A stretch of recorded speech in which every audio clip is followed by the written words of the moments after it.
কসাই যখন পশুকে বানায় তো বানানোর পরে তাকে টাকার সাথে কিছু গোশত দেওয়া হয় এবং অনেক সময় দেখা যায় যে বানানোর যে বাজার রেট তার যে মজুরি এটা তাইতে অনেক কমে রাজি হয়ে যায় কসাইরা। কেন?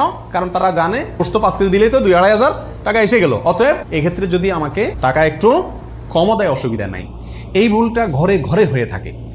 কোরবানির পশু যারা বানায় সেই কসাইদেরকে গোশত দেয় না এমন মানুষ সারা বাংলাদেশে খুঁজে কয়জন পাওয়া যাবে আমার সন্দেহ আছে।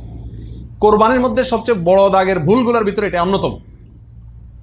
এভাবে যদি কেউ করে তাহলে এটা বড় ধরনের ভুল। কোরবানি হওয়া না হওয়া নিয়ে টান দিবে।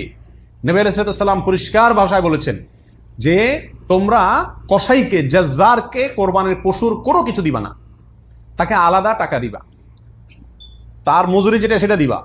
কেন তাকে পশুর কিছু দেওয়া যাবে না? এই জন্য দেওয়া যাবে না যে এই পশুটা আপনি জবাই করছেন কার জন্য? আল্লাহর জন্য। এটার মালিক কে? মূলত আল্লাহ। যেহেতু আল্লাহ খায়ও না পরেও না, আল্লাহর জন্য কিছু দিলে আল্লাহ বলেন আমার পক্ষ থেকে গরিবকে দিও। এটা হলো আল্লাহ সিস্টেম। কিন্তু কোরবানির ক্ষেত্রে শুধু ব্যতিক্রম। আল্লাহ বলেছেন ঠিক আছে আমার জন্য দিছ, সবকিছুই গরিবকে দিতে বলি, এটা তোমার খাইতে দিলাম আমি। আল্লাহ আমাকে কি করছেন? খাওয়ার সুযোগ দিছেন। এখন আমি যদি এটা বিক্রি করি বা কোনো কিছুর বিনিময়ে কাউকে দেই তাহলে সেটা কি হবে না? জায়েজ হবে না।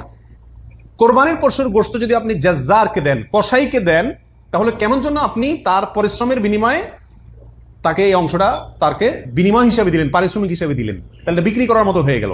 এই জন্য কি হবে না? এটা জায়েজ হবে না। কসাইকে শুরুতে সাপ বলে দিতে হবে যে ভাই গোশত পাবা না, কত টাকা নিবা সাপ বলো, তুমি সে আশা করি বসে থাকিও না।